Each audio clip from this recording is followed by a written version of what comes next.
25 years ago, CNBC-TV18 set out to be a part of India's story. Your story. For a quarter of a century, we've stood together by your side. Through every peak and every fall.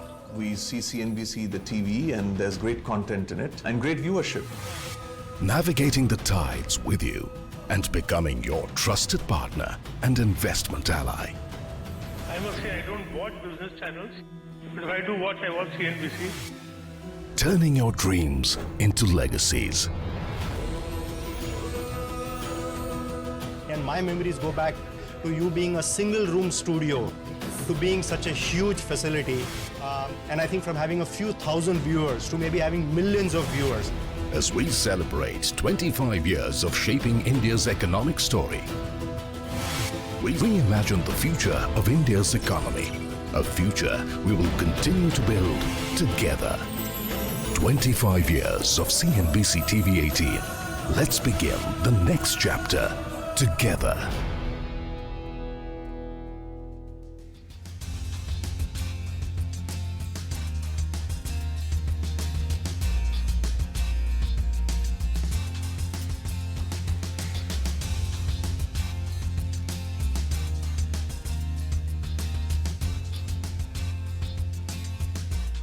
Well, happy 25 years CNBC TV18. Happy 25 years to my co-anchors, to all the other anchors who are, of course, with us, and of course, most importantly to you, the viewer, who's been steadfastly with us all through this last 2.5 decades of sort of business news. I think it's you who make all of us do what we do, wake up every morning, one step ahead of the other, and sort of keep going and reporting. And of course, doing everything we do, the entire team here, over the last 2.5 decades. I've not personally been here that long. Many have. Our managing editor, Shireen, certainly has been. And I think Nigel and Surabhi, good morning. Good morning. You guys have been here. Good morning. Yeah, this is quite a thought. 25 years is a long, long journey, right? And many of us have been here for a large number of those 25 years for sure. And I think the journey is personal. The journey is professional.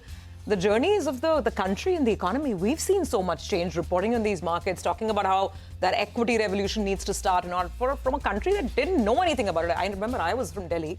Share bazaar was the term used to be sort of seen and looked at very differently from where we are today. So much has changed.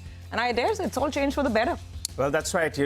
Thanks to the viewers, because you all make us and we're here to serve you, and everything that we do out here is in your interest as well. So it's party time, 25 years. I've been here for 14 unbeaten years, and I hope I have a couple of years more in store. But it's been a great, great journey. I remember 14 years ago, I only wanted to be part of CNBC TV18.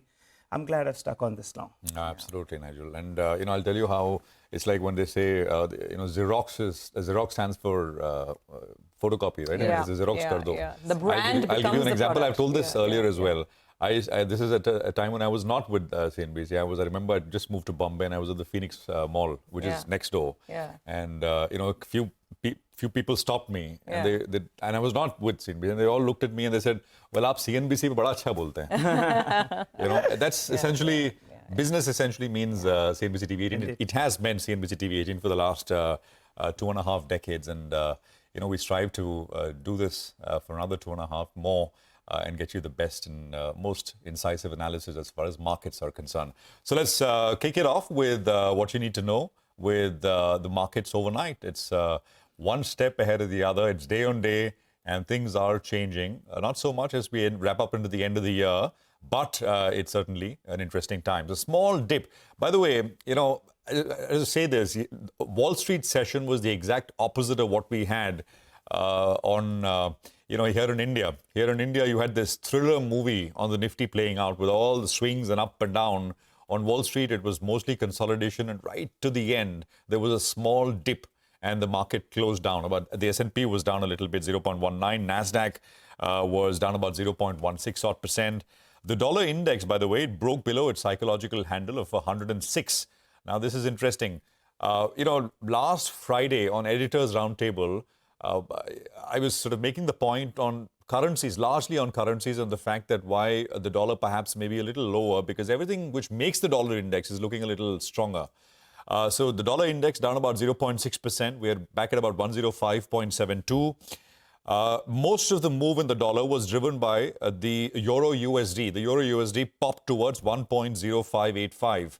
So a little more clarity in terms of the French situation. And I think at the margin, I mean, the strength may fade in the euro, but for now there was a bit of a pop, and that kind of pushed. Largely, it was the reason why the dollar was a little lower. Now, we could see perhaps a little more dollar downside, especially if U.S. jobs data later tonight is dovish. Now, that data comes around U.S. market open. The consensus expectation for job addition is 215,000. Unemployment rate to be around 4.1%. Let's see if the number is, vastly weaker, is big time weaker compared to these expectations. I mean, I think there could be more dollar weakness.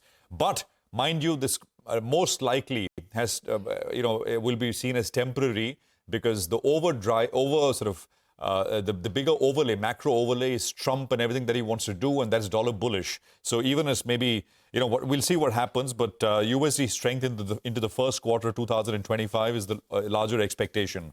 Now, 10-year yield, nothing. Brent oil prices were largely unchanged. We get to the RBI decision here at 10 a.m. as well, and you'll hear a lot of commentary around this as we go along. Is it possible that without any change in rates, RBI sounds dovish? I think it's possible. So I think today, and the commentary from the governor and all of that, I think, assumes so much more importance than just what, of course, is done in terms of rates. The CRR rate cut expectation is very much there in the market, and perhaps in the price as well now with what has happened yesterday. Nifty, just to tie in the levels, it crossed 24,770 yesterday, but it did not end above it. It sort of closed under it. So that is the first level to take out, but that is 70 points away, 60 points away. The bigger resistance comes in at about 24,993 and then 25,125. 25,125 is the final frontier. That is a 61.8% retracement of the full fall from the highs of September. Nifty Bank is marched above the 78.6% retracement yesterday of the full fall from the September highs for that index. And as I said day before yesterday as well, if momentum sustains, I think you're looking at all-time highs. It's 1.5% away, 54,467 on the Nifty Bank out there. Now, supports for both the Nifty and the Bank Nifty come in at the 40-hourly exponential moving average. In the case of Nifty Bank, that's at 52,690. GIFT Nifty will give you an indication of how we're likely to start. RBI at 10 o'clock. So I think the real move in the market, one way or the other, I think we'll see post that. Surabhi. Oh, absolutely, which is why I'm saying, the title of my sort of little chat points today was, will the RBI oblige? I think that's the single most important cue to track today. But of course, we have to get you the global picture as well. So the single most important global cue, obviously, is this non-farm payrolls report. The number, just for reference, the wider consensus is that the print today should talk about an addition of 214,000, roughly 214 to 215,000 jobs being added in the US economy in the month of November, which is obviously much, much better than the previous number, which was impacted by hurricanes. The October number was just 12,000 jobs which were added, right? So let's see if there's any revision in the October number as well. So that's the big global watch point. OPEC has decided they don't want to raise output right now. They've pushed that decision for another 3 months. So oil prices are fairly range bound. The Bitcoin headline that we were talking about, so it didn't really last for too long above that 100,000 mark. It kind of slipped below that, but there's a lot of momentum in the Bitcoin, in the crypto markets, in the Bitcoin market. And it's been constantly attracting a lot of money as well. In the year 2024, Bitcoin's up 130%. And since Trump came into power, the Bitcoin and the crypto complex largely has rallied over 40%. So let's see if this is a trend that continues into 2025. Chances are it probably will. Okay, now let's talk about the positioning over here, the picture over here. Yesterday, remember, we had a lot of perspective with F&O experts as well, and a lot of market participants are attributing that extreme volatility, sharp falls and big rises to the fact that now we have limited expiry products, just the sensex and the Nifty. So you attribute it to that. But the fact is that the money flows are looking extremely strong, despite all the block trades that are happening. The net figure is massive. It's a good figure to look at, 8,500 crores. And the domestic institutions, mutual funds, insurance, they were all on the sell side yesterday, sold off equity worth about 2,300 crores. Now, on the RBI, I just want to reiterate the CNBC-TV18 poll, right? There has been a big clamor for a CRR rate cut. Our poll says that, there is a 50% probability or 50% chances of getting either a 25 basis points or all the way up to a 50 basis point CRR cut. Remember, yesterday you heard a Nomura, analyst say that maybe we'll get a 50 basis point CRR cut and a 25 basis points repo cut. So that might be on the extreme side. But yes, the market is hoping that the RBI will oblige with at least a CRR cut, and it immediately impacts liquidity in the system, which is why we've had a great week for banks as well. PSU banks, private sector banking names have all rallied on anticipation of more liquidity being injected in the market. So let's see how that plays out. In terms of stock action, lots of stocks in news today. I've just focused on one because it's symptomatic of the broader issues, the broader malaise that's there in the system. And this is the biggest worry point. Will the MFI stress start leading into any kind of casualties or accidents? Now, look at what ICRA is saying on Spandana Spurti. They are obviously noting that there is deterioration in asset quality, that there is MFI stress. But the issue here is the company has breached 823 crores of some of its bonds and term loans. This is when it starts getting a little scary. Is the stress spilling over to that extent that you're not able to fulfill your debt obligations? They're saying there is an early redemption request from some of the debenture holders as well. This is just a little under 200 odd crores worth of NCDs where debenture holders saying we want your money, we want our money. And let's see how Spandana reacts to this, how it kind of sorts out some of these issues. It's going to be an important watch point, not just for this stock, but for a lot of other microfinance players that have been anyway under stress in the market. So let's watch for this. And last but not the least, it's Friday. Hey, so let's talk about good things. Pushpa 2 is making the mark. We'll watch out for PVR. And Nigel, I'll tell you this. I was taking a cab ride to the office this morning. The cabbie says, Madam, 3 baje show dekh karke aaya. 1100 rupees ka ek ticket tha, lekin main aur mera friends gaya. And apparently, Gaiety Galaxy, which people who are familiar with Bombay and Bandra will know, it has 7 screens, all 7 running on Pushpa. So they had to run going somewhere else to get tickets there. But that's the common man willing to shell out 1,100 rupees for a ticket on this movie. Well, wishing the team all the best with regard to that particular release. But let's focus on the markets. The momentum is clearly with the bulls, right? We saw that in yesterday's trading session as well. We had a dip towards the end of the trading session and that got bought into. So it could be expiry related, but the momentum is with the bulls. However, irrespective of what the RBI does, maybe some mild profit taking could be par for the course, part profit taking. Mind you, the trend is up, but maybe in the near term, some kind of profit booking cannot be ruled out.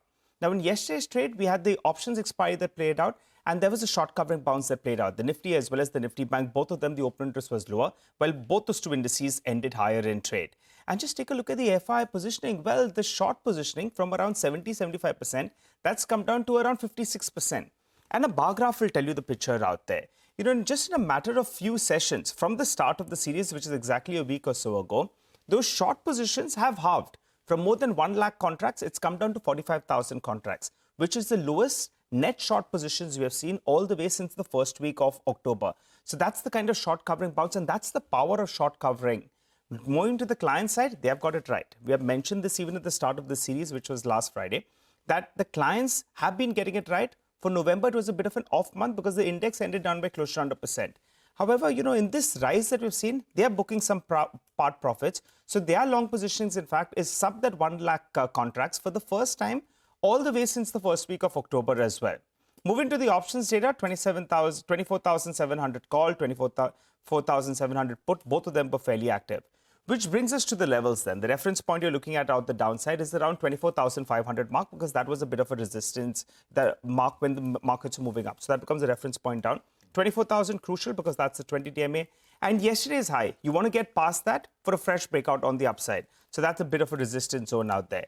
Moving to the stocks in focus, RBL Bank, it had very, very bad news at the start of this week. And from there, the stock has rallied close to 15%. And it's come out of the F&O ban. So I think keep an eye out on this stock. Reference point was around 145, 150 rupees. If you can hold on to that levels, let's see whether there's more in store. But it comes out of the F&O ban, so keep an eye on that. All right, well, lots to track, lots of stocks to track as well. But let's get to the big